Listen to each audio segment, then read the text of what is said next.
बच्चों को दुआएं, बड़ों को सलाम। फ़िज़ा है मेरा नाम। यू वॉचिंग मॉर्निंग विद फ़िज़ा आपके सामने। ये होता है हमारे साथ, तैयार हो रहे होते हैं, इधर ही बैठ के आईना देख रहे होते हैं, हमें देखना होता है कि भाई हमारी हालत तो ठीक है। ये देखें मैं कितनी प्यारी प्यारी आज रिंग्स लेकर आई थी ख़ास इस जोड़े के लिए, तो वो भी साथ साथ पहन लूँ। आई होप आज का दिन आपका बहुत अच्छा गुजरेगा। नाज़रीन, आज हम ऐसी ज़बरदस्त टॉपिक के ऊपर यहाँ पर बात छेड़ेंगे कि मज़ा आ जाएगा जी, क्योंकि पूरी दुनिया जो है ना इन चीज़ों के पीछे पड़ी हुई है। किसी को कुछ समझ कोई नहीं है, कुछ लोग बहुत ही ज़्यादा इसके पीछे हैं, पागल हैं, जिस मौजू पे मैं आज बात करूँगी। और कुछ लोग जो हैं अभी तक समझने की ही कोशिश कर रहे हैं कि what is going on, what is this, you know. नाज़रीन, इस्लामी तालीम के मुताबिक जिन्नात एक मखलूक है जो इंसानों की तरह अल्लाह की इबादत भी करते हैं।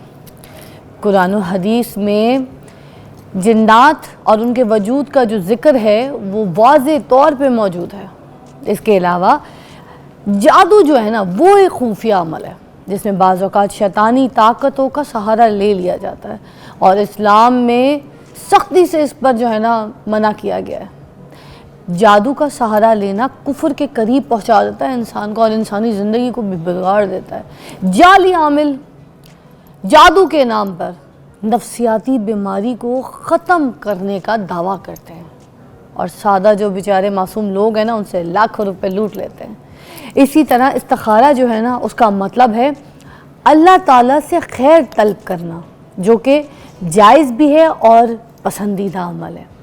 लेकिन बाज़ औक़ात लोग इस्तिखारे के लिए झूठे आमलीन के पास चले जाते हैं, पीरों के पास चले जाते हैं, जो ज़ाती फ़ायदे के लिए लोगों को गुमराह भी करते हैं, बेवकूफ़ बनाते हैं, उल्लू बनाते हैं। तो ऐसे आमलीन, ऐसे जादू करने वाले जो लोग हैं, ऐसे बाबे जो हैं, उन पे यकीन रखना बहुत गलत है और ये सिर्फ दुनियावी नहीं बल्कि दीनी तौर पर भी आपको बहुत ज़्यादा नुकसान पहुँचा सकता है। इस्लाम हमें जो है ना एक अकल इस्तेमाल करने के लिए कहता है, शऊर दिया है हमें, और शरीयत की रोशनी में फ़ैसले करने की तालीम भी देता है, ना कि अंधे यकीन और ये तोहम परस्ती। आज इसी के ऊपर बात करेंगे। आपका फेवरेट टॉपिक है, आइए मिल के बात करते हैं। मेरे पास मौजूद है माइंड इंजीनियर मोहम्मद अली, जो कि आज इस टॉपिक को एलैबोरेट करेंगे और हम बात करेंगे जिन्नात और जादू के ऊपर, क्योंकि अभी तक दुनिया इसी पे फंसी है। यार क्या करते हैं, यार क्या करते हैं। कॉल्स भी आपकी शामिल करेंगे। जी अस्सलाम वालेकुम, कैसे हैं? वालेकुम सलाम फ़िज़ा, अल्लाह करम। और ज़बरदस्त टॉपिक पकड़ा है आपने, बात निकलेगी तो दूर तलक जाएगी और हम चाहते हैं दूर तलक जाए। ये आप भी चाहते हैं, ये मैं भी चाहती हूँ। Of course. अच्छा, कोई ना मुझे ऐसे मिलता है ना और मुझे कहता है तुमने ये टॉपिक किया तो वायरल होने के लिए किया था ना। मैं कहती हूँ मैंने वो टॉपिक इसलिए किया था ताकि ये बात वायरल हो, लोगों तक पहुँचे। और आपको पता है ये वायरल होने की जो बात है, जिसको आजकल हम लोग एक और भी कहते हैं नेटवर्क मार्केटिंग एक चलता है जी, ये हदीस से साबित है। मैं नेटवर्क मार्केटिंग की हमायत नहीं कर रहा हूँ, मैं वायरल होने की बात कर रहा हूँ। अच्छा, मतलब कैसे कैसे? अल्लाह के नबी सल्लल्लाहु अलैहि वसल्लम ने आखिरी खुतबे में क्या कहा था, जो यहाँ बैठे हैं वो इस बात को आगे पहुंचाएं। देखें वायरलिटी आ गई ना, यही वाली। ये आज हम बात कर रहे हैं जी वायरल हो रहा है, वायरल हो रहा है। तो जिक्र उधर हो चुका था कि इसको वायरल करो। बात को मतलब इंग्लिश में the thing is viral, Urdu में क्या बात को आगे पहुंचाओ, फैलाओ। बिल्कुल, तुम पे फर्ज है कि एक हदीस भी सुनो, एक आयत भी सुनो तो आगे पहुंचाओ। तो ये वायरलिटी है ना, और क्या है वायरलिटी। अच्छा ये बताएं ना, लोग अभी तक इस बात पे हैं कि जिन्नात जो है वो इंसान की सूरत में आते हैं, इंसान के अंदर आते हैं, लोगों को तंग करते हैं। इसमें किस बात तक सच्चाई है और किस बात तक मानना चाहिए, क्या हकीकत है? बिस्मिल्लाहिर्रहमानिर्रहीम। देखो फिर सबसे पहली बात मैं ये कहूँगा कि जिन्नात हकीकत है, जैसे आपने भी कहा, सूरत जिन, पूरी जिन सूरत अल्लाह ने नाजिल कर दी। जिन्नात आके अल्लाह के नबी सल्लल्लाहु अलैहि वसल्लम का कलाम सुनते थे और कहते थे अजीब कलाम है, ये क्या हम सुन रहे हैं। ठीक, सो इसलिए फिर वो जिन्नात जो हैं वो आके आप सल्लम से तालीम लिया करते थे, बाकायदा उनकी क्लासेस होती थी। आप सल्लम रात को जाते थे तो सहाबा के साथ जब जाते थे एक जगह से आगे जाके उनको जिन्नात साहब सल्लम डायरेक्ट कम्युनिकेट करते थे। सो ये जो इबलीस है वो इंसानी शक्ल में, दो जो मुझे याद है इंसिडेंट्स, एक वो जब कुफार मक्का के पास आया था कि जी चलो बदर के लिए चलो चलो चलो जंग करने चलो, ठीक है। दूसरा वाक़या हज़रत अबू हुरैरा वाला मौजूद है कि अल्लाह के नबी सल्लल्लाहु अलैहि वसल्लम ने उनको कहा कि दुनिया के सबसे बड़े झूठे ने तुझे सबसे बड़ा सच बता दिया। जब आयतुल कुर्सी उसने कहा कि आयतुल कुर्सी पढ़ोगे तो मेरे तो उसने ये नहीं कहा मेरे, उसने कहा इबलीस के शर से बच के रहोगे, ठीक है। तो ये यानी ये तो हक है और ये बरहक है और ये हकीकत है कि जन्नात जो है वो इस दुनिया में हमारे दरमियान मौजूद भी और हैं। एक मखलूक अल्लाह ने मखलूक बनाई है, बिल्कुल जैसे हम इंसान हैं एग्जैक्टली। इसी तरह से। नाउ क्या जन्नात हमसे ज़्यादा ताकतवर हैं? नहीं। आसन तकवीम हम हैं, वो नहीं है। ठीक है, हज़रत सुलेमान के दरबार में अफरीद जो कि सबसे पावरफुल जन्नात की नस्ल है, वो नहीं का वो काम कर सकी जो साहिब किताब ने कर दिया। ठीक है, सो एक इंसान ने किया। क्या वो हम पे काबू पा सकते हैं? मेरे नज़दीक बिल्कुल नहीं काबू पा सकते, जब तक हम खुद उनको काबू पाने की इजाज़त ना दें। ये भी समझने वाला पॉइंट है। इजाज़त ना दें मतलब अगर इजाज़त हम दे दें तो हमारे अंदर आ सकते हैं, हम भी तंग कर सकते हैं। इजाज़त किस तरह है कि देखो हम गंदे रहें, नापाक रहें, हमें गंदगी में क्या कहते हैं, जो आपकी जब आपको गुस्ल लेना चाहिए हम गुस्ल ना करें।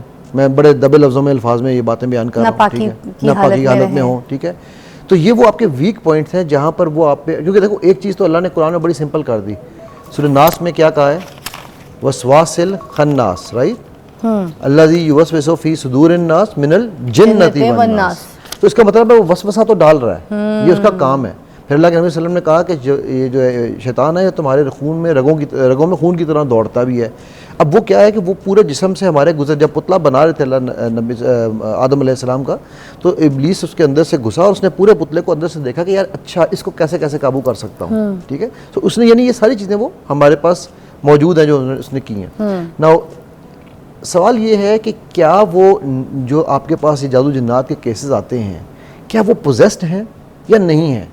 मेरा एक्सपीरियंस और बहुत सारे जो असल राकी हैं, जो सही शरई रुकिया करने वाले लोग हैं, उनसे डिस्कशंस के बाद जहाँ मैं जिस नतीजे पहुँचा हूँ, 90 to 95% केसेस आर साइकोसिमेट्रिक डिसऑर्डर्स, जिनको प्लेसिबो जिस तरह होता है ना, थोड़ा नसीबो भी एक दो इफेक्ट्स हैं ये। ठीक है, जिनको इन साइकोलॉजिकल इफेक्ट्स के ज़रिए ख़राब किया जाता है, उनके माइंड में ये चीज़ें डाली जाती हैं। अब तुम छिपकली देखोगे तो मर जाओगे, छिपकली जो है वो मौत की निशानी है। ओ भाई, वो बंदा पहले डर जाता है मैं मर जाऊंगा। अच्छा, पहली बात, मोमिन को मौत से डर है? ये कौन सी बात हुई? अल्लाह के नबी सल्लल्लाहु अलैहि वसल्लम को परमिशन अपना इजाज़त दी गई कि यार नबी सल्लल्लाहु अलैहि वसल्लम आप अपने महबूब को मिलना चाहते हैं या दायमी ज़िंदगी चाहते हैं? उन्होंने कहा यार महबूब से मिलने से तेज़ तीन चीज़ और क्या हो सकती है बेहतरीन, राइट? तो उन्होंने तो मोमिन जो है, जो नबी सल्लल्लाहु अलैहि वसल्लम को फॉलोअर है, जो उनको मानता है, वो उनकी ये ज़रूर मानेगा उसको मौत का डर नहीं हो सकता, राइट? क्या बात है। अगर उसको मौत का डर है तो फिर वो उनकी नहीं मान रहा। ठीक होगी बात। अब ऐसे कुछ केसेस जो हैं जहाँ पर जादू वगैरह कुछ हुआ पे है, ठीक है, अब नबी पाक सल्लल्लाहु अलैहि वसल्लम पे भी हो गया था ये कहा जाता है, ठीक है ना। अब किसी शख्स पर हो गया है तो क्या उसका तोड़ करवाने के लिए किसी आमिल, किसी बाबे के पास जाना चाहिए? देखो, दो चीज़ें इसमें मैं कहूँगा। राकी जो रुकिया करता है, जो शरई रुकिया करता है, वो एक सेपरेट कैटेगरी है। जो आमिलीन है, जो अमलियात करते हैं, वो एक सेपरेट कैटेगरी है। ठीक है, बाबे जिनको आप कह रही हो। जो रुकिया, अल्लाह के नबी सल्लल्लाहु अलैहि वसल्लम के ऊपर जादू जब हुआ तो मौज़तैन उतरी। ठीक है, 3 कुल हमारे पास मौजूद हैं। हमारे पास वो पूरा एक शरई तरीका है जो शरई रुकिया शरई है। उसमें सूरह बकरा, फॉर एग्ज़ाम्पल आप अपने घर में सूरह बकरा पढ़ें, ठीक है, सूरह रहमान की तिलावत करें, आप मौज़तैन पढ़ें, आपको इंशाअल्लाह, क्योंकि यार देखो यकीन ये चीज़ ये है कि मेरे रब के कलाम से बढ़ के किसी के पास कुछ नहीं है। आज मैं आपको सुबह का मैसेज, मैं अभी सुबह बाहर बैठा था तो आपके प्रोड्यूसर साहब को भी मैंने एक मैसेज सुनवाया। मेरे पास एक मैं सिल्वा के, आपको पता मैं सिल्वा का कोर्स कराता हूँ, Silva is awakening of six sense. तो उसमें मैं ज़ाहिर मैंने आपका घर तो नहीं देखा हुआ, ना ही मैं ये पब्लिक डेमोन्स्ट्रेशन करता हूँ, बट मैं आपके घर का नक्शा खींच सकता हूँ। मेरे पास कोई जिन नहीं है, कोई मोक्कल नहीं है, मैं पीर नहीं हूँ, मंगल नहीं हूँ, मैं बुद्ध हूँ। ठीक होगी बात। अच्छा, तो ये एक आमिल साहब की मुझे कॉल आई आज सुबह, पिछले 1 हफ्ते से मेरे साथ चल रहे थे, तो उनका मैसेज उन्होंने मुझे भेजा, सॉरी। वो कहने लगे कि मैंने उन्हें कहा था यार आप एक काम करो, जाके मुझे ये बताओ कि आप, वो अच्छी माशाल्लाह एज की आदमी है, मेरे तकरीबन ऑलमोस्ट मेरी एज के बंदा है। मैंने कहा यार आप मुझे बताओ कि जाके ये कुरान हदीस से, सहाबा से, ताबईन से, तबा ताबईन से, सलफ़ से, बुजुर्गान दीन से कहीं पे ये साबित है जो कुछ आप कह रहे हो कि जी हम तावीज़ देते हैं, हम ये करते हैं, हम मुकलात से ज़रूर इलाज करते हैं। उसने कहा जी मैं आपको इसका जवाब दूंगा अपने उस्ताद से पूछ के। तो आज सुबह उसने मुझे क्या जवाब दिया कि सर आप बिल्कुल ठीक कहते हैं, ये कहीं से साबित नहीं है। मैंने अपने उस्ताद से कहा, जिस उस्ताद ने मुझे ये सब कुछ पढ़ाया और जिसने मुझे वो कहते हैं ना मुझे इजाज़त दी कि मैं अब ये काम कर सकता हूँ, तो उसको मैंने कहा, तो कहने लगा भाई कहीं से साबित नहीं है, करते जाओ, पूछना नहीं। तो मैंने कहा लेकिन आप तो मुझे कह रहे थे ये साबित है। कहता है यार हम तो मोकलात है ही नहीं, कौन सा मोकलात, ये तो चक्कर ही कोई नहीं है, राइट ना। अब वो बंदा मुझे कह रहा है सर मैं आज ताइब हो रहा हूँ, आपकी इस एक सवाल की वजह से मैं आज ताइब हो रहा हूँ कि मैंने अब ये काम नहीं करना। सो अगर आपने इसको किसी के ऊपर जादू हो गया है जो कि बरहक है, तो उसका तरीक़ाकार ये है कि वो सबसे पहले तो वो मौज़तैन, बकरा और रहमान, ये 3 चीज़ें तो लाजमी शुरू करे।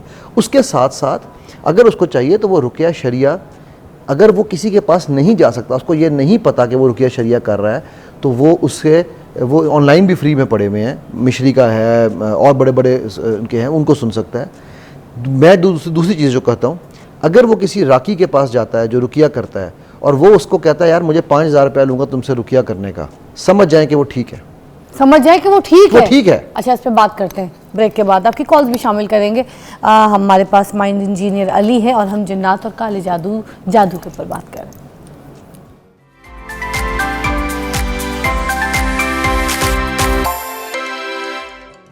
ये जो 5,000 देने वाला है और जिसको हम 5,000 रुपये दे रहे हैं, ठीक है, वो ठीक है?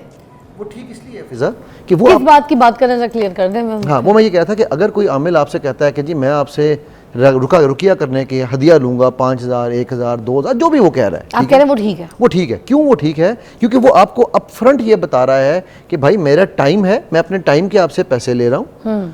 उसके बजाय वो क्या करेगा, जो रॉन्ग नंबर है ना, वो क्या करेगा, नहीं, मैं तो फी सबीलिल्लाह करता हूँ, मैं आपसे कुछ नहीं लूँगा, बस आप बकरा ले आएँ, आप सिरी ले आएँ, आप गाय ले आएँ, आप ऊँट ले आएँ, आप फलाने की कुर्बानी कर दें, ये गोश्त जो है ये बस हमारे वो यतीम खाने में बच्चों को खिला दें, यतीम बच्चे उनको खिला दें, ठीक है।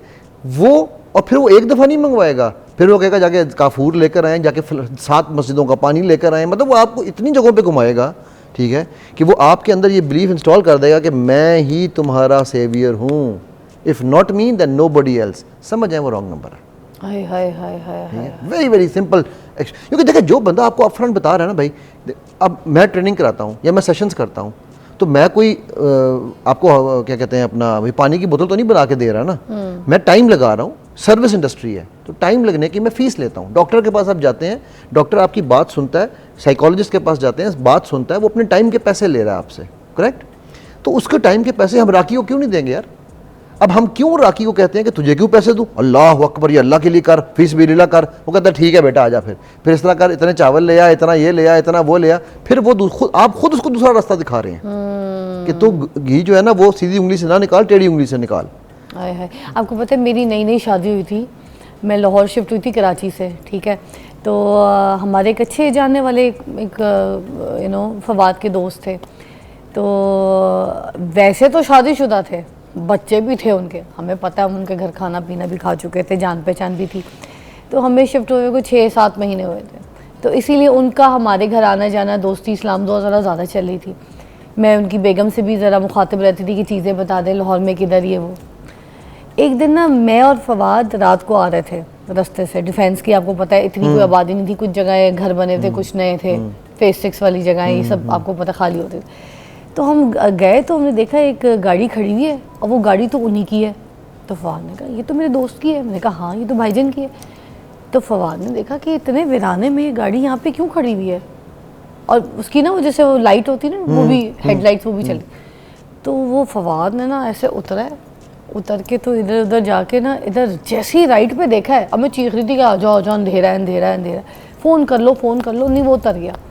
उसने ऐसे राइट पे ही देखा है ना, तो बिल्कुल गाड़ी के इस साइड पे, मतलब हम ये गाड़ी थी, हम इस तरफ थे, गाड़ी की इस साइड पे एक बंदा ना ज़मीन खोद के ना तो अंदर चीज़ दफना रहा था। तो फवाद ने देखा तो मैं भी उतर के मैं देखूँ तो वो मट्टी के अंदर ना चीज़ दफना रहे। फवाद ने कहा क्या हो गया, क्या कर रहे हो यार? तो कहता कुछ नहीं। फवाद ने पकड़ा, फवाद ने कहा बताओ क्या कर रहे हो, क्या हो गया, क्या मसला, ये क्या कर? कहता है मैं सिरी दफना रहा हूँ। कहता है सिरी दफना रहा हूँ? कहता है हाँ मैं बताता हूँ। फिर कहता है मुझे एक लड़की से मोहब्बत हो गई, मुझे उससे प्यार है, मैं एक बाबा के पास गया था, तो उसने कहा कि महबूबा का सर तुम्हारे कदमों पे होगा, ये सिरी लाओ, मैं इस पर दम करूँगा, उसके बाद सिरी को ना किसी वीरानी जगह पे जाके उसके इलाके में जहाँ पे वो रहती है उधर दफना दो। हाय अल्लाह, हम तो हैरान हो गए, हमने कहा ये कहानियाँ भी चलती। और ये पढ़े लिखे बंदे की आप बात बता रही हो, राइट। सो ये आप इससे ज़्यादा लगा लो यार, ये महबूब कदमों में, खुदा का वास्ता, मुझे अभी मेरी सिल्वा की कुछ वीडियोस वायरल हुई पिछले दिनों ना, तो मुझे आने वाली 10 में से 5 कॉलें ये हैं, सर वो लड़की मुझे मिल जाएगी, सर वो लड़का मुझे मिल जाएगा, सर मेरे माँ बाप को मैं राज़ी कर लूँगी, ये कर लूँगा, ठीक है। अच्छा यार भाई, अच्छा एक आई कि जी मैं चाहती हूँ कि मेरा हस्बैंड जो ना मेरे कंट्रोल में आ जाए। मैं कहा यार तो क्यों हस्बैंड को कंट्रोल में लाना चाहती है? Why do you want to do that? ठीक है, तुम्हें तो अच्छा रिलेशन बनाना है। नहीं सर, मुझे जो है ना वो चाहती हूँ कि मेरे पैरों से ना उठे, वो कहीं और तरफ देखे ना। मैंने कहा यार उसको कहीं और तरफ ना देखे, उसके लिए अपने आप को खूबसूरत बना। अच्छा, अब ये करते ये नहीं है कि सिर्फ जिनके पास पैसे नहीं है, साहिब हैसियत नहीं है, तो साहिब हैसियत है जिनके पास अच्छा पैसा है वो भी लगे पड़े। अच्छा मुझे बताइएगा सिल्वा क्या है? Okay, Silva is basically awakening of six sense. ठीक है, जैसा मैंने कहा कि मैंने आपका घर नहीं देखा हुआ, मैं आपके घर का नक्शा खींच सकता हूँ, मेरे पास कोई जिन नहीं। ये ताकत आपके पास भी है, ये ताकत आपके हर कैमरामैन के पास है, ये ताकत आपके हर स्टाफ के पास है, आपके पास भी है, सबके पास है। ठीक है, मेरे अलावा सबके पास है।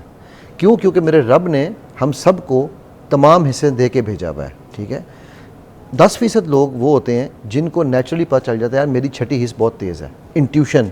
ठीक है, 10% मेरी तरह के हैं जो ट्रेनिंग लेते हैं, सीखते हैं इस अमल को। हाँ। कोई मेडिटेशन करता है, कोई कुछ करता है, कोई योगा करता है, डिफरेंट चीज़ें, इसकी ट्रेनिंग होती है, ट्रेनिंग होती है बकायदा। 80% लोग वो हैं जो ना उनके आने से फ़र्क पड़ता है ना जाने से फ़र्क पड़ता है, वो इसी तरह मर जाते हैं, उनको पता ही नहीं चलता कि अल्लाह ने ये ताकत दी थी और हमने इसका इस्तेमाल नहीं किया। मैं यहाँ बैठ के इसमें लोगों का, मेरे स्टूडेंट्स हैं, मैं तो खैर थेरेप्यूटिक काम नहीं करता, मैं सिर्फ ट्रेनिंग देता हूँ। तो मेरे जो स्टूडेंट्स हैं, ग्रुप्स हैं, हम लोगों का इलाज करते हैं, और फीस भी लिल्लाह वाला इलाज होता है। ठीक है, क्या इलाज होता है? बड़ा खड़ा होना बड़ा खतरनाक काम है, इसीलिए बोलिए क्या इलाज होता है? जिस तरह फॉर एग्जांपल मैंने खुद कई दफ़ा लोगों की पत्थरियाँ तोड़ी हैं। ठीक है, मेरी एक स्टूडेंट थी। पत्थरियाँ तोड़ी? हाँ, बगैर ऑपरेशन की पत्थरियाँ तोड़ी आप? सूर सिल्वा। और क्या क्या इलाज? एनर्जी हीलिंग जिसे आप कहते हो ना, ये एनर्जी हीलिंग है। अच्छा, ठीक है, जैसा मेरे एक स्टूडेंट थी। हाँ। उसने मुझे फ़ोन किया और कहने लगी कि सर मेरी वालदा को ना इमरजेंसी में हॉस्पिटल ले गए हैं। ठीक है, तो आप प्लीज़ चेक करके बताएं क्या है। वो मैंने उसको चेक किया, मैंने कहा बेटा मुझे ये लग रहा है कि तुम्हारी वालदा के ना हार्ट और ब्रेन के दरमियान में कहीं कोई क्लॉट है। तुम एक काम करो, तुम जो है वो उनसे कहो डॉक्टर से कि उनको ना ब्लड थिनर्स दें। कहती है नहीं सर, डॉक्टर ने सब कुछ चेक कर लिया, ऐसा कुछ नहीं है। एक रिपोर्ट रहेगी, वो शाम को आएगी 7 बजे। ये सुबह 7 बजे की बात थी। शाम को 7 बजे उसने हमारा जो स्टूडेंट्स का ग्रुप है उस पर अपॉलॉजी के साथ एक मैसेज किया कि सर आप बिल्कुल ठीक कह रहे थे, मैं अपोलोजाइज़ करती हूँ इस चीज़ के लिए कि डॉक्टर ने कहा है कि अम्मी के हार्ट के एन ऊपर एक क्लॉट फंसा हुआ है, और अगर वो क्लॉट डाइल्यूट नहीं होता तो ये जानलेवा हो जाएगा। अच्छा। और उन्होंने 3 महीने का टाइम दिया है उस क्लॉट को डाइल्यूट करने के लिए। ठीक है, तो उन्होंने उनको ब्लड थिनर्स शुरू करा दिए। आज माशाल्लाह इस बात को 4 साल हो गए हैं। ठीक है, ठीक है, हाँ अल्हम्दुलिल्लाह। ये बैग पड़ा है, इसमें बताएं क्या है? क्या किसका बैग है? तुम्हारा? तुम चुप रहना। क्या बताना? किसका? नहीं वो नहीं होगा, पब्लिक डेमोन्स्ट्रेशन नहीं होगी, मैंने पहले बता दिया, अलाउड नहीं। क्यों पब्लिक क्यों नहीं होगी? अंडर एन ओथ है। ये क्या बात है? No public demonstration. अभी आप कह रहे थे सिल्वा जो है, यही कहा है कि नो पब्लिक डेमोन्स्ट्रेशन। अच्छा मैं ब्रेक लूंगी, ब्रेक में बताएंगे मुझे। नहीं उसमें भी नहीं बताऊंगा। ये क्या बात हुई? 2 वजूहात है, मैं वजह बताता हूँ। 2 वजूहात है। फिर तो ऐसे ड्रामा भी करते हैं लोग। मैं वही कह रहा हूँ, 2 वजूहात है, क्लियर बता रहा हूँ। पहली वजह ये है कि मैं इंसान हूँ, ठीक है, मैं गलत हो सकता हूँ। दूसरी वजह ये है मैं सही हूँगा तो ये जितने लोग देख रहे हैं ना, आपको पता है ये ज़ईफ़ुल इत्तिक़ाद है। हाँ तो मेरे पास 7 है। मैं उड़ा सकती हूँ, मेरे पास 7 है, लाइव बता रही हूँ। मेरे पास 6 जिन हैं। मैं आज फिजा ली हूँ, मैं बता रही हूँ, मैं इनको हवा में उड़ा सकती हूँ। मेरे पास 7 है, लेकिन मैं उड़ाऊंगी नहीं। ना पब्लिक में उड़ाऊंगी, ना ब्रेक में उड़ाऊंगी, क्योंकि बस समझ लें आप खुद ही। ये सारे के सारे जितने हैं ना, ये जो देख रहे हैं, यही ज़ईफ़ुल इत्तिक़ादी इनमें जाएगी। ये समझेंगे कि सिल्वा, मेरे पास जितने लोगों के केसेस आते हैं, मैं आपको अभी ग्रुप दिखा सकता हूं। मेरे पास भी है ना जिन, मेरे पास भी है। मेरे पास कोई जिन नहीं है, मेरे पास कोई जिन साबित करें ना, साबित करने से क्या होता है? मेरे पास कोई जिन है ही नहीं। कैसे नजर आता है आपको? सिक्स सेंस कैसे नजर होती है? कुछ तो बताएं, मेरे को चीज बताएं। मेरे घर के जो ड्राइंग रूम है उसमें पेंट किया है, पर्दे किस कलर के लगे हैं? फिर एक छोटी सी बात का जवाब देना। कभी ऐसे हुआ है आपके साथ कि मैं राइट जाऊँ, लेफ्ट जाऊँ, राइट जाऊँ, लेफ्ट जाऊँ, ठीक है, और आप लेफ्ट चली गई, आपके बाद में ख्याल है यार मैं राइट क्यों नहीं गई, मेरा इंट्यूशन ये कह रहा था कि मुझे राइट जाना चाहिए। राइट होता है ना ऐसा कई दफ़ा बंदे के साथ कि आप मैं ये ले लूँ या ये ले लूँ, फिर मैंने वो हो यार ये क्यों। ये आपकी जो छठी हिस्सा है वो आपको गाइड कर रही होती है। छठी इसका ताल्लुक आपके माइंड से है, माइंड आपकी रूह से कनेक्टेड है। ठीक है, ये ब्रेन से नहीं है, ब्रेन 5 हिस्सों पे ऊपर डिपेंड करता है। नाउ तो यही ना बताए ना मुझे, ये चीजें ना बताएं सही है गलत है, मुझे करके दिखाएं। ये मत बोलें कि रूह है उसके आगे तार लगी हुई है, उसके आगे चिराग लगाए, रात को आधी रात को ये हो जाएगा। आप मुझे बताएं मेरे घर का पर्दा कौन सा रंग का है? ना मेरा कोई स्टूडेंट आपको कभी भी पब्लिक डेमोन्स्ट्रेशन नहीं देगा, हम नहीं देते, हम अंडर एन ओथ हैं। तो मुझे अलग से दे दे भाई, हम अंडर एन ओथ है, हम नहीं देंगे अलग से दे, बिकॉज़ मैं ये चीज साबित नहीं करना चाहता। मुझे ब्रेक में तो बता देंगे ना, ब्रेक में भी ये तो पीरों वाला हिसाब है। फिर नहीं तो मैं नहीं बताऊंगा ना, जाली पीर होते हैं। तो मैं तो ये कह रहा हूँ कि भाई आप आगे कोर्स कर लेना, मैं तो ये कह नहीं रहा कि आप मुझे। मैं कोर्स तब करूंगी ना जब मैं जिन देखूंगी। जिन तो है ही नहीं, किसने कहा जिन? जादू कोई भी बात, जादू भी नहीं है ना, जादू है ना जिन है। तो फिर देखिए, अगर आप नहीं मुझे दिखा सक रहे कोई बात या बता सक रहे, तो मैं कोर्स करके क्या कर लूंगी? मैं केड़ा कोई तीर मार लूंगी, मेरी सर पे सींगे निकल आएंगी। आप जब तीर नहीं मारोगे, मैं कौन सा तीर किसी को यकीन दिलाना चाहता ही नहीं हूँ। ये क्या बात हुई? यही तो बात है। तो फिर क्यों कह रहे हैं कोर्स कर ले? भाई मैंने कहा कि अगर आपने ये सीखना है इल्म, आप इल्म सीखे ना आप खुद ना कर सको तो फिर मैं जिम्मेदार हूं। साबित करें तो मैं कुछ सीखूं ना। साबित ही तो नहीं करना ना, साबित नहीं करना, यही तो बात है इसमें। साबित नहीं करना, क्यों साबित करूं? आप मेरे से सीखें, मैं आपको जिन पकड़ना सिखाती हूं। आपको पकड़ाओ, सिखाओ। 2 लाख रुपए दें, कोर्स है। डन डन, 2 लाख रुपया दूंगा, सिखाओ जिन। बाद में पकड़ा जाए ना पकड़ा जाए, मैं ट्रेनिंग ये तो फिर कोई बात है। अभी तुम कह रही हो कि मैं जिन पकड़ना सिखाऊंगी, तो मैं तो गारंटी दे रहा हूँ, मैं तो गारंटी दे रहा हूँ कि तुम ये काम 8 घंटे के बाद तुम दूसरे के घर का नक्शा खींच सकोगे। सामने मैं नहीं सिखाने वाली, ठीक है? मैं भी गारंटी दूंगी आपको। ठीक है, तो बस डन हो गया। ठीक है, डन। 2 लाख रुपए कोर्स के, 9 लाख रुपए। हाँ तो डन डन डन दे ना, पहले कोर्स तो शुरू कराओ, ट्रांसफर करें। मैं आपको 2 मिनट में सिखाती हूँ कि जिन कैसे पकड़ना है। जिन आप भेजे ना जिन। हाँ ठीक है, डन हो गया। मैं तो कह रहा हूं हो गया, मुझे पैसे भेजे। पैसे हो गए, मैं तो कह दिया हो गया आपको। नहीं, कीड़े हो गए, पैसे आए हाथ में, तो मैं भी बताती हूँ जिन पकड़ना। बताओ, जिन पकड़ना सिखाओ ना, जिन बुलाओ इधर। अच्छा चलो एक काम करो, छोड़ दो आप जिस बुझे कह रही हो ना, इधर जिन बुलाओ। हाँ, पकड़ा गया जिन। क्या है? दिखाओ ना मुझे, सामने दिखाओ ना। आप दिखा रहे मुझे? तो आप भी, आप तो कह रही हो ना कि आप दिखाओगी, मैं तो कह रहा हूँ मैं नहीं दिखाऊंगा। मैंने कब कहा मैं दिखाऊंगी? अभी आपने खुद कहा। जब आप नहीं दिखाएंगे तो मैं भी दिखाऊंगी, मगर मुझे तो नजर आ रहा है, मुझे तो मेरा जिन नजर आ रहा है। आपको नजर आ रहा है ना? अच्छा इस जिन से कहो कि आपने कोर्स नहीं किया इसलिए आपको नजर नहीं आ रहा। अच्छा इस जिन से पूछो कि मेरी इस वक्त जो गाड़ी है, कौन सी गाड़ी पे है, उस जिन से पूछो। आप बता रहे हैं मुझे? आपने बताया किस बैग में क्या है? अपनी दफा पब्लिक डिमॉन्स्ट्रेशन नहीं करनी। पब्लिक में नहीं बताती। चलो प्राइवेट ब्रेक में बताओगी। प्राइवेट क्यों बताऊं जब आप प्राइवेट नहीं बता रहे ब्रेक में मुझे? मैं तो बता ही नहीं, मैं प्राइवेट भी नहीं बताती। मैं तो ओपनली कह रहा हूं। पहले आप मुझसे सीखे कि जिन पकड़ना कैसे है। हम अंडर एन ओथ हैं कि हम ये चीजें नहीं बताते। 2 लाख रुपए दें और ये सीख लें कि जिन पकड़ना कैसे। जिन नहीं पकड़ा, जिनसे को मुझे ये बताया कि जिनका बच्चा है वो आके ले जाए, उससे कहो कि मुझे ये बताया कि मेरी गाड़ी कौन सी है। क्यों बताए? क्यों बताऊं? तो कह रही तो मुझसे फिर वो सवाल क्यों पूछती? तो फिर मुझसे ये सवाल क्यों पूछती हो? मुझे अलाउ नहीं है, मैंने नहीं बताना अली साहब। यही मैं भी कह रहा हूँ ना, ये क्या जो चीज आप खुद नहीं बता रही मुझसे क्यों पूछ रही हो? चले असल में आप ये बताएं कि मैं ब्रेक कब लूंगी। ऑन अ सीरियस नोट, चले बता दें ब्रेक कब लूंगी। ऑन अ सीरियस नोट जो है ना, एक बात याद रखना, यही जो शोबदाबाजियां हैं, इन्होंने ही हमारी कौम को ज़ईफुल इत्तिकाद बनाया है। ठीक है, देख ले, आपको नहीं पता था कि मैं ब्रेक लेने लगी हूँ, मैं ले रही हूँ ब्रेक। ले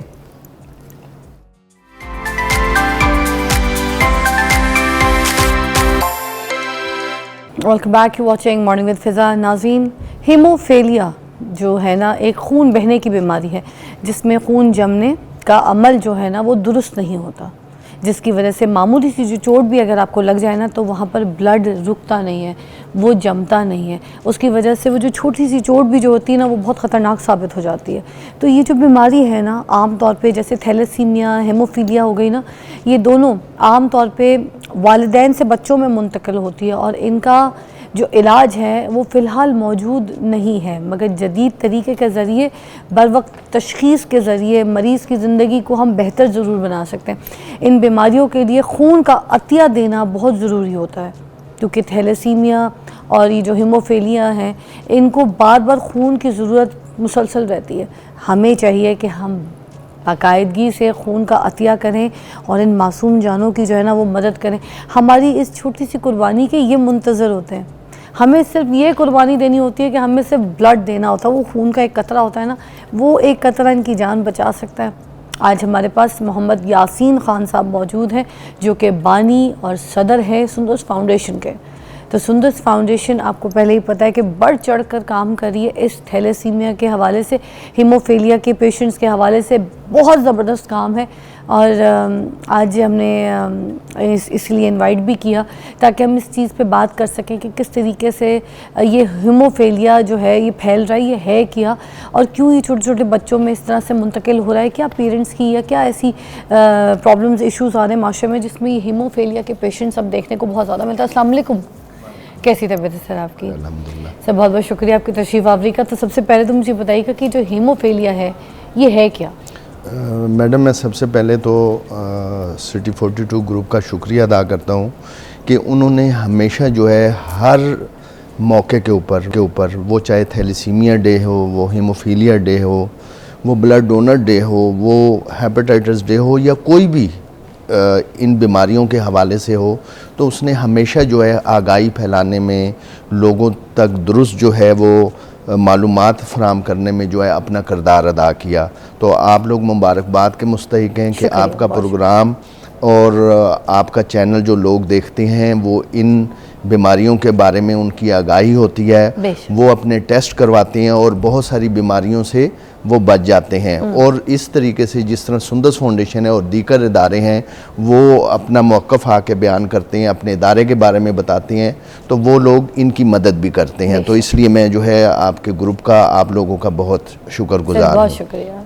तो आज जिस तरह आपने कहा कि हीमोफीलिया के हवाले से जिस तरह से लोगों को पता चला है उसी तरह हीमोफीलिया का भी पता करना है कि देखिए थैलेसीमिया के पेशेंट्स के बारे में तो अभी अवेयरनेस है, काफ़ी लोगों को पता है कि थैलेसीमिया के पेशेंट्स को खून की ज़रूरत है, मगर ये हीमोफीलिया जो है ना अभी बहुत से लोगों को इसके बारे में आगाही नहीं है, इसको नहीं पता कि ये बीमारी कहाँ से आ रही है, कैसे है, और जिसमें भी ब्लड की रिक्वायरमेंट होती है। बिल्कुल इसी तरीके से है कि आप लोगों ने और इदारों ने जो है थैलेसीमिया के बारे में बहुत आगाही दी और आज जो है थैलेसीमिया के बारे में तमाम लोगों को पता है, लेकिन हीमोफीलिया जो है वो बदकिस्मती से जो है वो पीछे रह गई। लेकिन ये थैलेसीमिया से भी बहुत शिद्दत की बीमारी है, क्योंकि इसमें खून जमने की सलाहियत जो है होती है जिस्म में नहीं होती, जो फैक्टर्स होते हैं वो जो है डिफेक्ट होते हैं। मैं आम फहम ज़बान में आम लोगों तक ये बता रहा हूँ कि वो पूरे जिस्म में जो है वो सलाहियत नहीं होती खून जमने की। तो अगर कहीं कट लग जाए तो वहाँ से जो है खून रिसना शुरू हो जाता है, या चोट लग जाए, और अगर चोट ना भी लग जाए तो गम से ब्लीडिंग शुरू हो जाती है, अपना जॉइंट से ब्लीडिंग शुरू हो जाती है, और ये ब्लीडिंग जो है वो इंटरनल ब्लीडिंग होती है। तो उससे जो है वो बहुत नुकसान हो जाता है मरीज़ का, वो जो है वो चलने फिरने के काबिल नहीं रह जाता। तो इसलिए इसकी आगाही भी बहुत ज़रूरी है, इसकी तशख़ीस भी बहुत ज़रूरी है। तो हमें चाहिए कि इस बीमारी के बारे में भी लोगों को ज़्यादा से ज़्यादा बताएं और इसके हल की तरफ, इसके इलाज की तरफ जाएं, इसके तदारक की तरफ जाएं, इसकी रोकथाम की तरफ जाएं। सर एक वक्फे के बाद हम आपको दोबारा ज्वाइन करते हैं, आपसे मज़ीद हम मालूमात लेंगे हीमोफीलिया के हवाले से, और आप भी साथ रहिएगा।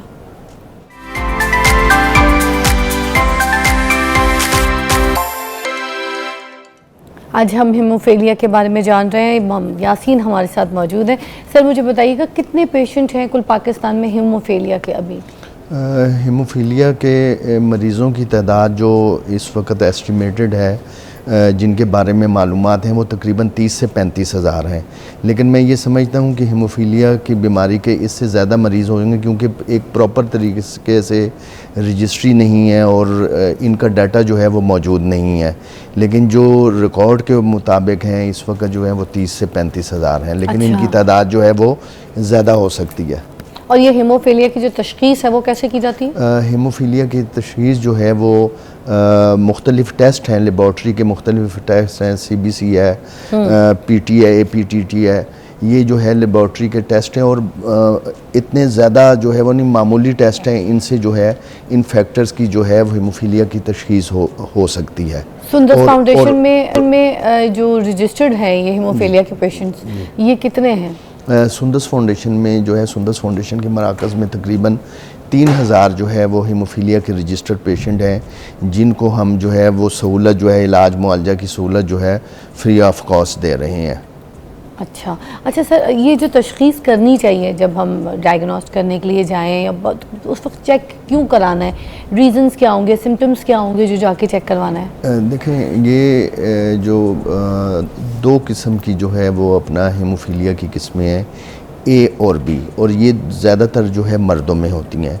मर्दों में तो इसकी तशख़ीस जो है वो शुरू में ही हो जाती है कि जब उसका जो है वो ख़तने कराए जाते हैं बच्चे के, तो उस वक्त जो है उसकी ब्लीडिंग जो है ये होती रहती है, तो उससे जो है इसकी तशख़ीस में जो है वो मदद मिल जाती है, क्योंकि उसका खून रिश्ता रहता है उस वक्त तक के जब तक के जो उसको फैक्टर या प्लाज्मा जो है वो लगा ना दिया जाए। इनकी जो है ए जो है किस्म है हीमोफीलिया की, वो फैक्टर 8 की कमी है, और B जो है वो फैक्टर 9 की कमी है। और ख़वातीन में भी ये बीमारी जो है वोन बिली ब्रांट के नाम से है, जो है खून जमने की सलाहियत उनमें भी नहीं होती। मर्दों की तादाद ज़्यादा है और ख़वातीन की तादाद ज़्यादा है, लेकिन जिस तरह ये मर्द हों या ख़वातीन हों, मैं आज से आपको तकरीबन 25-30 साल पहले की बात अगर करूं तो उस वक्त जो है इसकी तो बिल्कुल ही आगाही नहीं थी, और किसी भी हीमोफीलिया के मरीज़ को अगर चोट लगती थी या इंटरनल ब्लीडिंग होती थी या कोई ऑपरेशन होता था तो उसमें जो है बड़ी प्रॉब्लम होती थी इनको। सर एक न्यूज़ की ब्रेक है, आपको दोबारा ज्वाइन करते हैं, देखते रहिए मॉर्निंग विद फिज़ा।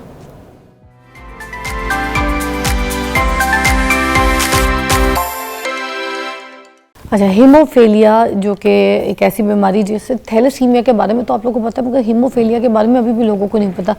उसकी अवेयरनेस प्रोग्राम आज हम यहाँ पर कर रहे हैं, तो यासीन साहब हमारे साथ मौजूद है। सुंदस फाउंडेशन के बारे में भी थोड़ा सा मैं बात करना चाहूँगी, किस तरीके से इन पेशेंट्स का इलाज करती है सुंदस फाउंडेशन? सुंदस फाउंडेशन में जो हीमोफीलिया के पेशेंट हैं इनके लिए बाकायदा जो है इनके ट्रीटमेंट के लिए जो है हमने फिजियोथेरापी का सिस्टम स्टार्ट किया हुआ है।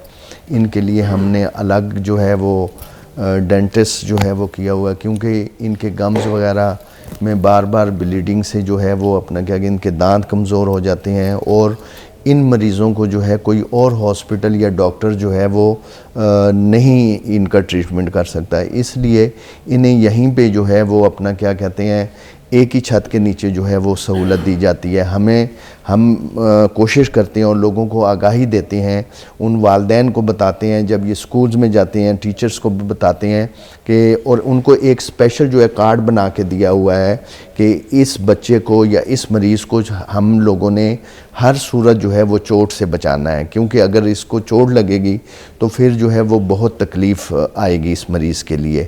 जैसी चोट लगेगी तो उसके बाद फिर आप जैसे बता रहे थे कि खून की ज़रूरत है। जी, खून उसको जो है वो खून जो है वो अगर ज़्यादा चोट लगी है तो उसका खून जो है वो बाहर भी निकल सकता है, और अगर बाहर नहीं अंदरूनी चोट लगी है तो वो अंदर ही ब्लीडिंग होती रहती है।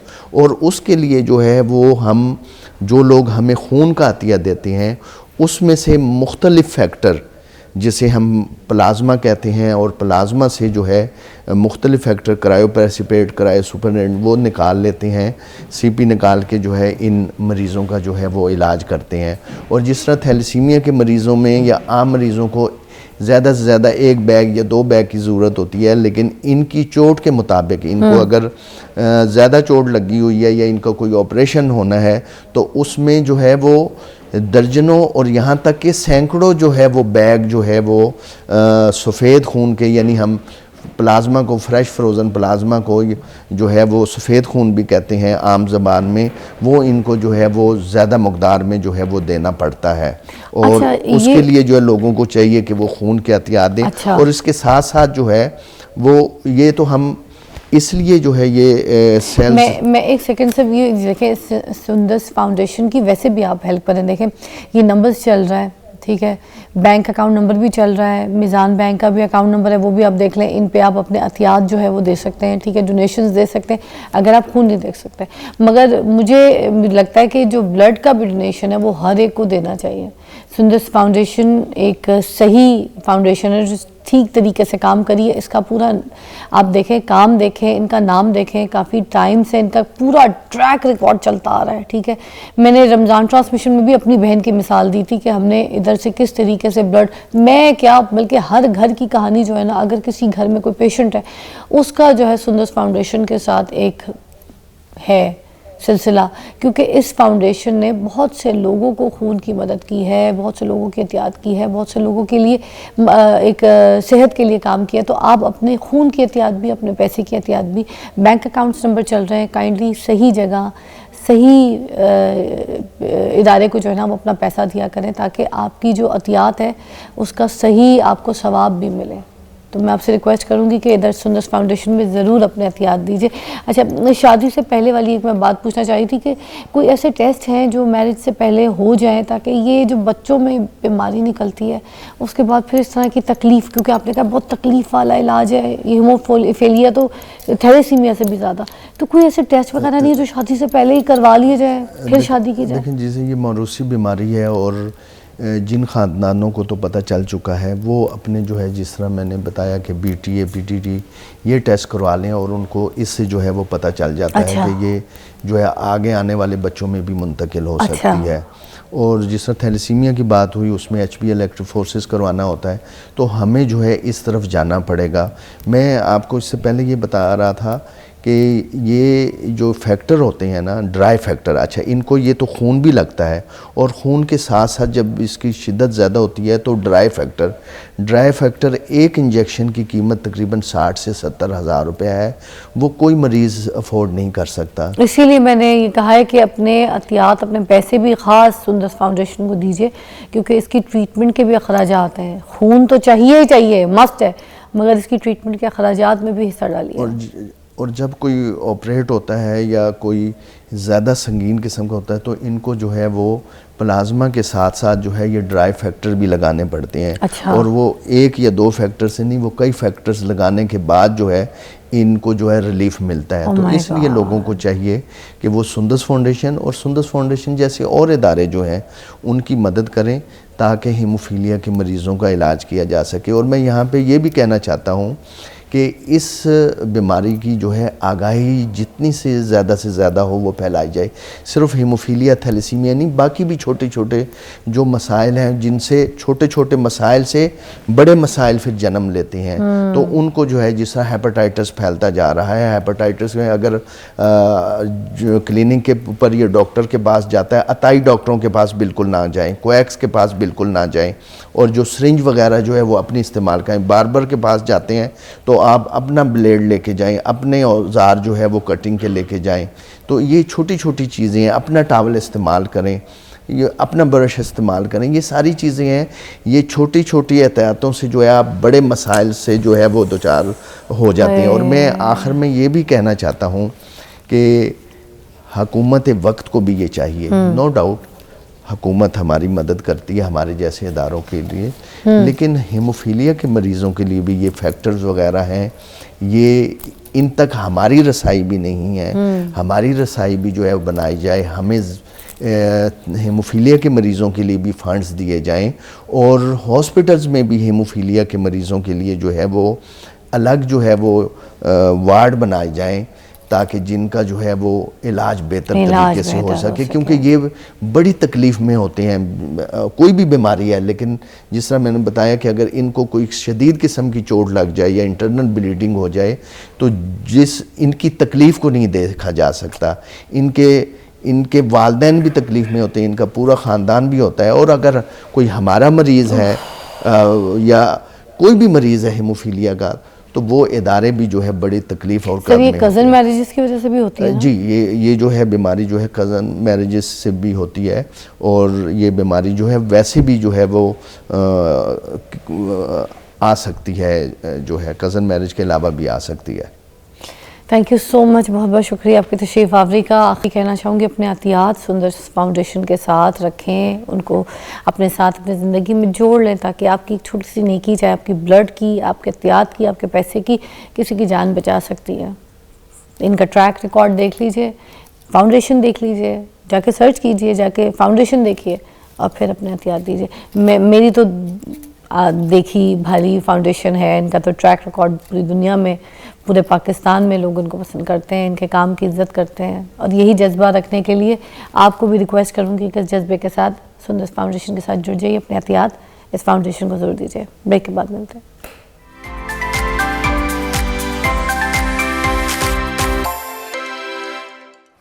वेलकम बैक नाज़रीन।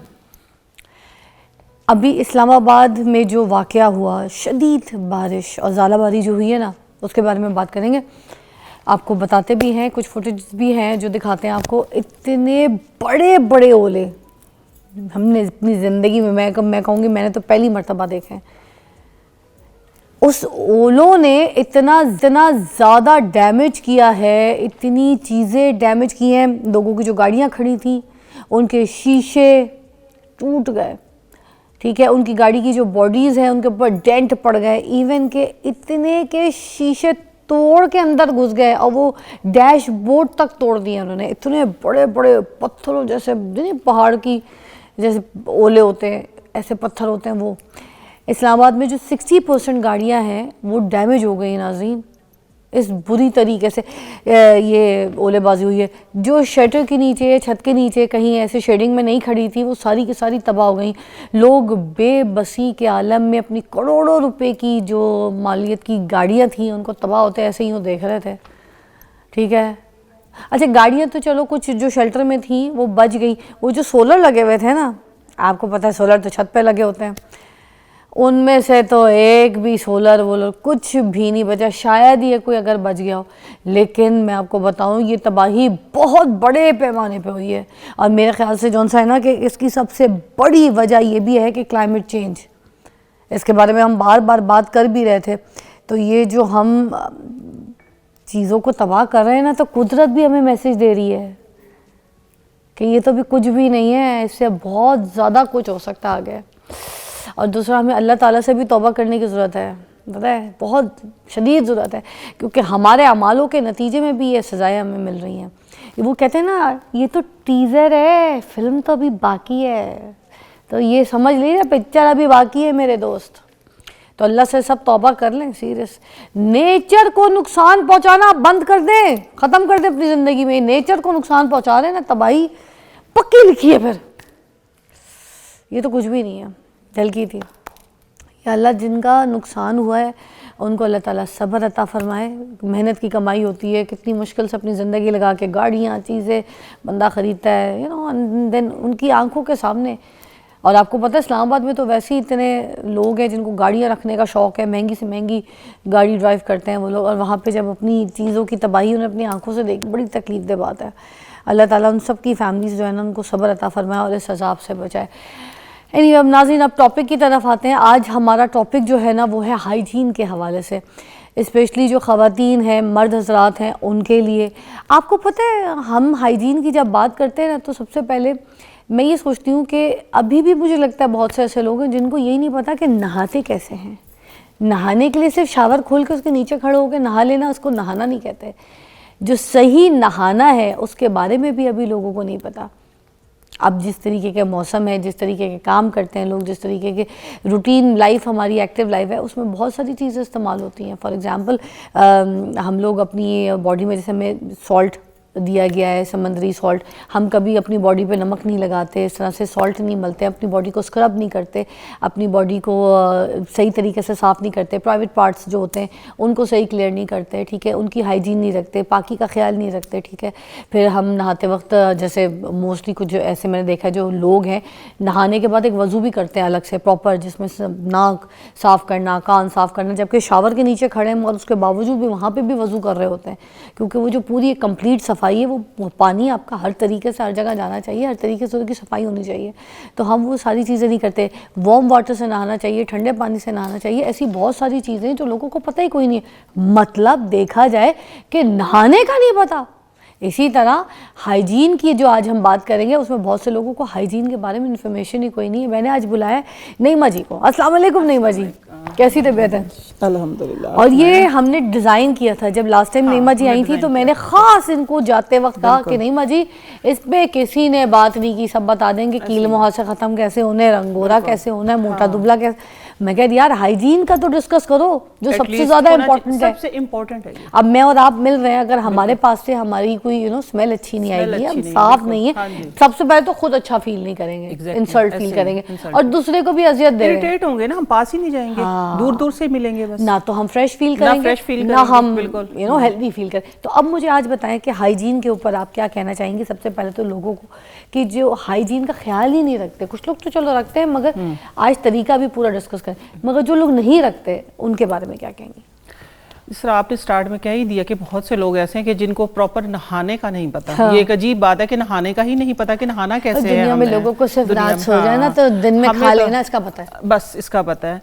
तो ये देखिए, जिस तरह मेरे से पहले जो टॉपिक था वो कितनी बड़ी बड़ी बीमारियों के बारे में बात हो रही थी, तो उधर भी प्रॉपर सफाई का छोटी छोटी जो एहतियातें होती हैं वो बड़ी, जिस तरह छोटी छोटी एहतियात करेंगे तो बड़ी तबाही से बचेंगे। हाँ। ऐसे ही है ना कि हमें पर्सनल सफाई का, सबसे पहले पर्सनल सफाई का ख्याल रखना चाहिए। जिस तरह कि आज का हमारा जो मौजू है वो बहुत अहम है, सफाई का।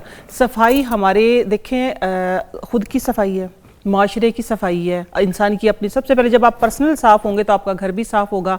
अब जब घर में आपका घर साफ होगा तो आप अच्छे माशरे को, अच्छी कॉलोनी को, अच्छी सोसाइटी को इनको पसंद करेंगे। एक इंसान साफ ही नहीं है, एक इंसान ही साफ नहीं तो हाइजीन का तो ख्याल है ही, हाइजीन का उसको ख्याल है ही नहीं।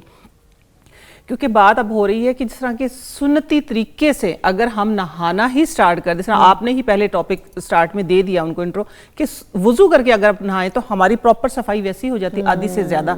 वुजू करेंगे पहले से पहले, जिस तरह पहले बताया गया कि डायरेक्ट सिर पे पानी डालने से भी बीमारियां होती हैं। ये एक रिसर्च में पढ़ रही थी, उसमें कि मैंने रिसर्च क्या पढ़ी थी, मैंने आंखों से भी देखा है कि जिस तरह बाहर से बच्चा माशाल्लाह नौजवान था, खेल के आया था कबड्डी का मैच, हमारे गांव की बात है ये, आते ही बस उसने क्या किया कि पाँव धो लिए अपने सादा पानी से, ट्यूबवेल पे जो पानी चल रहा होता है। आप यकीन मानो कि एकदम से वो पसीने में जैसे उसने पाँव धोए हैं डायरेक्ट, तो वो अपाहज हो गया। वो हमने अपनी आंखों से देखा है। यही बात है कि डायरेक्ट अगर आप, ये तो हो गया ना, आपने इस तरह बात की है कि लोगों को नहाने का नहीं पता, डायरेक्ट शावर के नीचे खड़े हो गए और नहा लिए। नहीं, ये सेहत के लिहाज से भी बुरा है, ये सेहत के लिहाज से भी अच्छा नहीं। डायरेक्ट ये सुन्नती तरीका जो हमें बताया गया ना, पहले हमने हाथ धोने हैं, कुली करनी, नाक में पानी डालना है, ये पीछे जो हमने गर्दन के पीछे पानी लगाया, ये जो बुखार होता है, मोर का बुखार, इसको बड़ा बुखार बोलते हैं, उससे बचाता है। ये सारी चीजें हमें अब से 1400 साल पहले बता दी गई थी। मैं कहती हूँ जब से इंसान पैदा, सफाई तब से ही है। ठीक है, हम नहाते थे ना, अम्मी को कहते थे अम्मी पूरा तो नहा लिया है, अब इसमें अम्मी कहती थी नहीं, नहा के भी ना, नहाने के बाद अम्मी कहती थी नहीं, उसमें शावर में वजू करके भी निकलो। वजू करके हम कहते थे अम्मी वजू तो हो गया, पूरा तो शावर ले लिया। अम्मी कहती थी जो कह रहे करो, जो कह रहे वो करो। एग्जैक्टली, क्योंकि उनको पता है बड़े बुजुर्गों की बातें, क्योंकि हमें तो सिखाया यही गया, अल्हम्दुलिल्लाह मेरे बच्चों को भी आगे यही सिखाया, छोटे वाली तक। पहले वजू करते हैं, वजू करने के बाद नहाते हैं, गुस्ल लेते हैं, फिर आगे सफाई की बात। सफाई ये देखिए पर्सनल सफाई, ठीक है, लोग सफाई का ख्याल नहीं रखते, खास तौर पे वो मर्द, वो खवातीन जो भी हैं, कोई भी हैं, चाहे वो अबाया लेती हैं, चाहे वो घर से बाहर काम करती हैं, मेड हैं, मैं हूँ, आप हैं, कोई भी, अगर हम अपनी सफाई का ख्याल रखेंगे तो हम किसी से कॉन्फिडेंस के साथ मिलेंगे, कॉन्फिडेंस के साथ, और फिर हमारी सेहत भी अच्छी रहेगी। हम माशरे में ये कि फिर हमारे अंदर कॉम्प्लेक्स नहीं पैदा होगा कि फलां बंदा मुझसे नहीं बोला, क्योंकि हम खुद ही दूर होते हैं उससे। जब हम इरिटेट होते हैं, जब हमारे अंदर कमी होती है, तो फिर हम इरिटेट होते हैं। तो इस बात पे आज मैंने जो अपना टॉपिक सिलेक्ट किया है वो ये है कि सबसे पहले तो मौसम को मद्देनजर रखते हुए कि आप लोगों को किन कलर्स का इंतखाब करना चाहिए। ठीक है, गर्मी का मौसम है, क्योंकि गर्मी में ही ज्यादा पसीना आता है, खास तौर पे ये जो प्रॉब्लम स्मेल का, हाइजीनी का जो प्रॉब्लम होता है, हाइजीन जो है तो वो होती है गर्मी की वजह से। वैसे तो सर्दियों में तो लोग ये है कि बेफिक्री हो जाते हैं कि हमने नहाना नहीं, जबकि सर्दियों में भी आप लोगों को नहाना चाहिए, सफाई का ख्याल रखना चाहिए। फ्रेश आप जब ही फील करते हैं जब आप नहाते, सुबह जब शावर लेते हैं ना, क्योंकि जब हम अपने बच्चों को फ्रेश करते हैं, माएँ जब अपने बच्चों को, छोटे बच्चों को भी जब उठाते, जब तक उनको नहला नहीं लेते उस वक्त तक वो खुद नहीं फ्रेश होती। क्या, क्यों? अरे शो चल रहा है, वो नहीं मुझे उसको नहाना है। अच्छा तुम नहा के हम ब्रेक लेते हैं। इसीलिए तो स्मेल आ रही थी।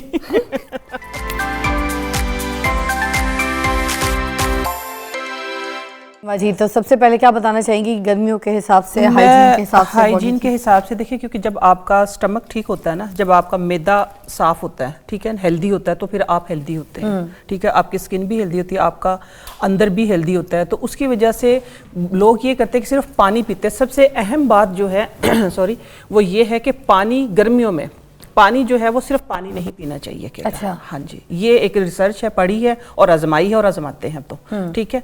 पानी जो है सुबह या तो आप उसके अंदर एक चुटकी नमक डाल के पिए, क्योंकि जब हमारी बॉडी से स्वेटिंग ज्यादा होती है, जब पसीना ज्यादा आता है, जो नमकियात सारी खारिज होते हैं, तो फिर हम सिर्फ अकेला पानी डालते रहते हैं, वो पूरी नहीं करती। हाँ जी, जो शुगर के मरीज है वो सिर्फ नमक डाल के ले सकते हैं, जो बीपी के हैं वो थोड़ी शुगर डाल के ले सकते हैं, तो वो चेंज कर सकते, इस सब गोल्ड डाल लेते, चिया सीड डालो, कोई भी चीज, किसी चीज के साथ पानी लेना चाहिए हमेशा। हाँ, खाली पानी नहीं लेना चाहिए। हाँ, नींबू वाला पी ले, नींबू डाल के पी ले, जो आपको, हाँ, गर्मियों में शहद ना डालें बेशक, क्योंकि गर्मियों में हमारे पास और बहुत सी ऑप्शन, चिया सीड है, तुखमलंगा है, गूंद कतीरा है, बहुत जिनकी तासीर ठंडी है, एग्जैक्टली जिनकी तासीर ठंडी है वो चीजें ले, ताकि आपको स्वेटिंग हो ही ना। तक हमें जो आप सोचें, जब फर्स्ट टाइम पसीना आता है, हमें पसीने से उस वक्त स्मेल नहीं आती। ये नोट करके देखिएगा, पसीने से उस वक्त स्मेल नहीं आती। स्मेल जब आती है कि जब आप उसको चेंज नहीं करते हैं। हमेशा अंडरगारमेंट्स जो है आपके पास, आप सस्ते ले लें, तादाद ज्यादा होनी चाहिए, क्योंकि पसीना सारा वही जज़ब करते हैं। जब वो जज़ब करते हैं तो फिर आप उसको नहाने के बाद फिर वही पहन लेते, फिर तो पसीना जब मोजे भी प्लीज आज मैं आप लोग इस शो के साथ जुड़े रहिएगा। मोजे पहनने की एहतियात बताऊंगी। इससे पहले पाँव में जो स्प्रे करके पहना, इंशाल्लाह कभी जिंदगी में आपके पाँव से बू नहीं आएगी। हाँ, क्योंकि देखिए जितने मर्द खास तौर पे जाके पहनते हैं और फिर खास तौर पे जब नमाज पढ़ते ब्रेक होती मस्जिद में, वो गिल्ली पाँव में पहन लेते हैं, तो वो स्मेल जो होती है, उस स्मेल की वजह से वो आपको पता है कि बहुत पहले नबी करीम सल्लल्लाहु अलैहि वसल्लम की जब मैंने ये पढ़ी थी कि नबी करीम सल्लल्लाहु अलैहि वसल्लम खास तौर पे जब मस्जिद में जाया करते थे ना, उस वक्त प्याज का इस्तेमाल नहीं करते थे, प्याज नहीं खाते थे, क्योंकि प्याज खाने से मुंह से बू आती है, ताकि बाकियों का ख्याल करें, बाकियों का ख्याल करें ऐसे ही। तो ये मैं आप लोगों का ख्याल कर रही हूँ कि आप लोगों ने मेरे बताए हुए तरीके से ये शिकंजी पीनी है, तो इंशाल्लाह आप लोगों को हाइजीन के प्रॉब्लम जो है हाइजीन के, वो नहीं फेस करने पड़ेंगे। मीन्स कि अगर आपका गट अच्छा होगा तो आपके मुंह से नहीं स्मेल आएगी, आपको पसीना ज्यादा नहीं आएगा। जब पसीना ज्यादा नहीं आएगा, पसीना आना तो सेहत की निशानी है, लेकिन किसी किसी को ओवर स्वेटिंग होती है, ठीक है ना, वो सेहत के लिए अच्छी नहीं होती। तो वैसे इंजेक्शंस भी आ गए किसी को, अगर इस तरीके की, मैं तो कहती हूँ ओवर स्वेटिंग बीमारी, अगर कोई बीमारी है, वो बीमारी तो है, इंजेक्शंस लगते हैं आपको अंडर आर्म्स में, हाथों पे, कुछ लोगों के हाथों पे पसीना आता है, हाथों पे इंजेक्शंस लगते हैं, वो ट्रीटमेंट अब होती है डॉक्टर्स के पास, वो जाके आप करवा सकते हैं। ये वैसे एक लेटेस्ट टेक्निक थी, तो ये टेक्निक थी, लेकिन आपने स्टार्ट में बात की थी कि नेचर से पंगा मत लो, नेचर इंतकाम लेती, तो मैं बात करती हूँ नेचर की, ठीक है। हाँ, मैं नेचर की बात करती हूँ। बहुत महंगे इंजेक्शन महंगे, ये चीजें सस्ती है, ये चीजें सस्ती चीजें बना रही हूँ मैं। हाँ, मैं नेचर के करीब रह के, देखिए ये तुख्म लंगा, ठीक है ना, जिसको तुख्म बलंगू भी बोलते हैं या इसको तुख्म रेहान भी बोलते हैं, ठीक है। ये हमने सोख करके रख लेना इस तरीके से। अच्छा, हाँ, अच्छा, जिनको गर्मी की वजह से खास तौर पे हीट स्ट्रोक, देखिए अभी तो मौसम फिलहाल तो अच्छा हो गया, इस्लामाबाद में ओले पड़े हैं, ठीक है, लेकिन गर्मी तो आनी है भाई, गर्मी तो आनी है। मैं भी साथ साथ बनाऊंगी, जो आप बनाती जा रही है, ताकि लोग ना देख भी लें। गर्मी तो आनी है, तो गर्मियों का ये है कि आप लोगों ने तोड़ करना है, ताकि आप लोग बीमार भी ना हो, आप लोगों की सेहत भी अच्छी रहे। और दूसरी बात ये है कि जब आप लोगों का गट अच्छा होगा, आपका मैदा ठीक होगा, तो जब पसीना नहीं आएगा, मुंह से स्मेल नहीं, क्योंकि मुंह से जो स्मेल आती है ना, खास तौर पे वो आती है आपके मैदे की वजह से। जब आपका मैदा डिस्टर्ब होता है, जब मैदा डिस्टर्ब होता है। लंगा डाला है, हाँ, मैंने इसके अंदर ये शक्कर डाली है। शक्कर के साथ जो स्पेशल चीज जाएगी वो है आम चीज, लेकिन उसको खास तरीके से जिस तरह मैंने डालना है वो मैं आप लोगों को बताऊंगी। कितने चम्मच डाल रहे हैं शक्कर इसमें? ये शक्कर मैं डाल रही हूँ तकरीबन ये 1 कप है। 100 ग्राम लगा लें आप इसको, ठीक है। ये देखें, ये शक्कर चली गई है, ठीक है, और ये बहुत मजे, ये आप डाल सकती हो। अच्छा, इसके साथ जाएगा काला नमक, ओके। हाँ, काला नमक हमने जरूर डालना है। काला नमक के लिए मुझे चम्मच लेना है, मुझे 1 मिनट चम्मच दीजिएगा। ये देखिए, ये काला नमक जाएगा गट हेल्थ के लिए। हाँ, ये गट हेल्थ के लिए बहुत अच्छा। वैसे जो नमकियात हमारे बॉडी से जो खारिज हो जाती है पसीने की वजह से, स्मेल की वजह से, जब हमारी बॉडी पे बैक्टीरिया जन्म लेते हैं ना, वो खिलौते हैं, फिर दोबारा फिर हमारे पसीना आता है, वो जो बैक्टीरिया की जंग है ना, उसकी वजह से स्मेल आती है, उसकी वजह से ही बीमारियां बनती हैं। बीमारियां उसकी वजह से बनती हैं। अगर आप ये है कि नहाएंगे, ख्याल रखेंगे अपने सफाई का, तो फिर इंशाल्लाह अंडरगारमेंट है, खास तौर पे ज्यादा ले लें, सस्ता ले लें, कपड़ा सस्ता पहने, लेकिन ये है कि 1 से 2 सूट हो, आप उसको वॉश कर लें, कोई इतना महंगा काम नहीं है। अगर आप खुद करना चाहें तो कपड़ा महंगा जो वो अच्छा नहीं है, सस्ता अच्छा सूती कपड़ा लें, लाइट कलर का लें, उसके साथ एक कपड़ा चेंज करें, हवा ही नहीं गुजरती। अब देखिए, ये कपड़ा इसमें हवा आर पार हो रही है, ठीक है, ये कपड़ा इसमें कपड़ा आर पार हो रही है, लोन है ना, कपड़ा जिसमें से हवा ही नहीं गुजर रही, वो पहन के लोग घूम रहे हो। अच्छा, ये देखें, अब ये मैंने डालना है, इसका पल्प भी जाएगा, अच्छा, ठीक है। ये जरा तरीके छोड़ दें कि हमने वो स्ट्रेनर लेना है तो हमने सिर्फ लेमन जूस लेना नहीं, असल इसका फाइबर भी हम छोड़ देते हैं। और फिर जो आपको नजर आ रहा है इसका बीज, ये जब मलेरिया होता है ना मच्छर के काटने से, और जब गर्मी से जो बुखार होता है, ये उससे इसकी दवाई जो थी, जब हमारे बचपन में एक गोली आती थी कड़वी सी, नाम उसका मैं भूल, नाम था कि पता नहीं क्या था उसका, वो इससे बनती थी। अच्छा, बुखार को तोड़ता है ये इसके बीज से। ये एंटी इंफ्लेमेशन है, ठीक है, एंटी इंफ्लेमेटरी। हाँ, इसके अंदर विटामिन सी इसके बराबर है, ठीक है। हाँ जी, एक ब्रेक लेनी पड़ेगी, पहले ये डाल दें जब। चलो, ये मैं डाल रही हूँ, आप लोग ब्रेक के बाद आए। हाँ, ये मैं जितने आप 3-4 डालूंगी इसके अंदर, ठीक है। अच्छा, हाँ, इसका पल्प भी जाएगा, पल्प भी जाएगा, बीज भी जाएंगे, और बीज पीने हैं आप लोगों ने। अच्छा। ठीक है, हाँ जी, ताकि आने वाले वक्त में आप बुखार से, तो इन्फेक्शन नींबू से का बीज आए तो पी जाए करें। जी जी, पिया करें। नींबू का बीज नहीं वेस्ट करना चाहिए, नींबू का बीज हमेशा पिया, ये इन्फेक्शन से बचाता है हमें। अच्छा। हाँ जी, पेट खराब हो गया आपका, ठीक है, पेट के दर्द की वजह से बुखार कभी डायरेक्ट नहीं होता, हमेशा इन्फेक्शन की वजह से, ये इन्फेक्शन को खत्म करता है। नींबू का बीज इन्फेक्शन को खत्म करता है, एंटी इन्फ्लेमेटरी है, ये सोजिश को खत्म करता है, इन्फेक्शन से बचाता है और बुखार से बचाता है। जो इन्फेक्शन से बुखार होता है ये उसको खत्म करता है। बस एक ब्रेक लीजिए, वापस ब्रेक ले आके लें। मैंने भी अपना तैयार कर लिया है, उधर उन्होंने भी तैयार कर लिया, मैंने आपके सामने इसलिए किया ताकि आप भी सीख सके। मैं तो ऑफिस आती हूँ सीधा बना लिया करूंगी। ब्रेक लीजिएगा।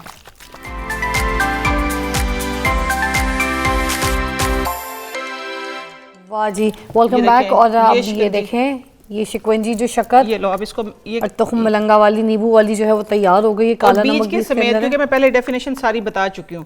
अच्छा, अब आप लोगों ने अपना गट जो है फिजा, वो ब्रेकफास्ट इसके साथ करना है, ठीक है। अच्छा। हाँ, इंशाल्लाह सारा दिन आप रिफ्रेशिंग रहेंगे, सारा दिन आपकी सेहत अच्छी रहेगी, आपको पसीना नहीं आएगा, आपके मुंह से स्मेल नहीं आएगी, वीकनेस वाह। नहीं फील होगी। ये खास हाँ, ये देखिए, ये है सारे फ्रूट जो आपके पास फ्रूट है, ठीक है, जो आप अफोर्ड कर सकें, ठीक है। हाँ, मजे का। ओह, चलिए, ये देखिए, ये फ्रूट है मेरे पास, डिफरेंट फ्रूट्स हैं, ओके। ठीक है। ये फ्रूट्स हैं, इसके साथ हमने गर्मी के हिसाब से इसके अंदर हम डालेंगे चिया सीड, ओके। ये चिया सीड चला गया। चिया सीड के साथ हमने डालना है इसके अंदर गूंद कतीरा। ये चीजें मस्ट हैं। अगर आप लोगों के पास लेट से फ्रूट नहीं है, किसी के पास अगर फ्रूट नहीं है, तो आप सिर्फ गूंद कतीरा तो मलंगा कर सकते हैं। आपने नाश्ता इसका करना है। अच्छा, ये है ड्राई नट्स, जो भी हों पानी में सोख किया आपने? पानी में सोख किए, तो क्योंकि इनकी तासीर ठंडी हो जाती है। मैंने लिए चारों मगज, अच्छा। बादाम, और इसके अंदर थोड़ा सा मैंने किशमिश और 2 से 3 खजूर। अच्छा। ये देखिए, ये इसके अंदर गया। आप लोगों ने गर्मी में खुद बच्चे जो स्कूल जाते हैं उनको भी इसका नाश्ता करवाएं, इसका नाश्ता करवाएं। ये सुबह सुबह भी दे सकते हैं ना बच्चों को? सुबह ऑफिस जाने से पहले, स्कूल जाने से पहले, घर में निकलने से पहले। ये देखें, ये एक बहुत ही खूबसूरत सी आपकी एक स्मूदी, एक फ्रूट चाट। गूंद के तीरे से क्या होता है? गूंद के धीरे से ये ठंडा करता है ना, ठंडा। आपको मैं बताती हूँ, आपकी स्टमक की जो हीट होती है ना, उसको ये खत्म करता है। गिलास पकड़ो, गिलास में देती हूँ, गिलास में देती हूँ, गिलास में। वाह वाह, हाँ, ये ले। ये देखिए, ये आप दिखाएं उनको। वाह, आप लोगों ने, ये घुटनों में लेस पैदा करता है, ठीक है, ठीक है। और आपकी इन्फ्लेमेशन को खत्म करता है। अच्छा। और आपके गट को अच्छा करता है, गट को क्लीन तरबूज भी करता इसमें है है। ना? तरबूज भी, आपके पास जो फ्रूट हो, ठीक है। गूंद कतीरा, तुक मलंगा जरूरी है। तुक मलंगे की जगह आप लोग चिया सीड कर सकते हैं, ठीक है। फ्रूट कोई भी हो, ड्राई फ्रूट कोई भी हो। बस ये देखिए, ये थोड़ी सी चीजें, इतनी चीजें लिए मैंने, देखो एक आपने डोंगा बन इसमें गया। तेल भी डाले हुए ना? हाँ, मैंने नहीं तेल नहीं डाले, चारों मगज डाले हैं, चार चारों मगज? मगज। हाँ। अच्छा, दूसरी चीज की तरफ मैं आती हूँ। जैसे मैंने आप लोगों से बताया था कि नहाने से पहले, देखिए नहाने का तरीका हो गया। ओह, थैंक यू। बहुत ही ज्यादा। अच्छा, देखिए, ये है फटकड़ी, आम लोगों को पता है इसका, ठीक है। आम लोगों को पता है, नहाने के बाद फौरन से अंडर आर्म में फटकड़ी बचपन से हम देखते आए हैं, ठीक है। ये एलम एक छोटा सा पत्थर है, और फराल भी लगाती सॉल्ट है, है, हाँ, बहुत अच्छी ये चीज है। अच्छा, फराल को इस तरह ना लगाया करें, ठीक है, बच्चों के लिए खास तौर पे, और जिनकी सेंसिटिव स्किन है उसको तवे पे रख के ये मेल्ट हो जाएगी। मेल्ट होने के बाद ये पाउडर फॉर्म में आ जाएगी। फराल जैसी बच्ची है, छोटी बच्चियां, ये हाँ, जिनकी powder। स्किन सेंसिटिव है, उनको ये पाउडर जो है ये लगाया करें, ठीक है। अच्छा, उसके साथ साथ आप लोगों ने अपनी स्किन फ्रेश रखनी है, अपने आप को फ्रेश रखना है। ये देखें, ये मैंने पुदीना डाला है इसके अंदर। पुदीने के साथ जाएगी इसके साथ ये मुलट्ठी के साथ जाएंगे 3 से 4 लौंग। ये आपका फेस का डिटॉक्स बनेगा, ओके। फेस फ्रेश रहेगा, स्मेल नहीं आएगी। आप धूप में काम करें, आपको पसीना आए, बेशक कुछ भी, लेकिन आपकी स्किन फ्रेश, खूबसूरत और ग्लोइंग रहेगी, ठीक है।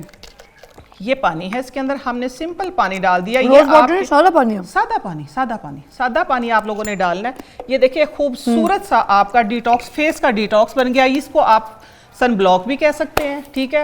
आपका फेयरनेस के लिए भी है। और इसको स्प्रे करें, खुशबू भी इतनी अच्छी आएगी, 24 घंटे ये चलेगा। हर रोज इसको फ्रेश बनाएं, ऐसे बिल्कुल एग्जैक्टली। अच्छा, दूसरी दूसरी ये कि हाँ, टाइम खत्म हो गया। चले, मजे की चीज फिर देखती रहिए। ये गोंद का तीरा तो मुझे बहुत नंबर 1 लगा। हाथ में लेके something very new, must try this for the health benefits, ठीक है। उसके बाद ये वाला जो यहाँ पे शिकंजी बनाया गया, ये तो अब भी जाके फौरन बनाया, जैसे शो खत्म होता है। मैं सिर्फ देखे कसमें नहीं खाती हूँ, मगर मैं अगर कसम खाऊं तो उसका टेस्ट मुझे किसी का मजा नहीं आया। बहुत मजे की, ट्राई देम आउट और एंजॉय कीजिए। अपनी हाइजीन का खास ख्याल रखिए। अल्लाह हाफिज।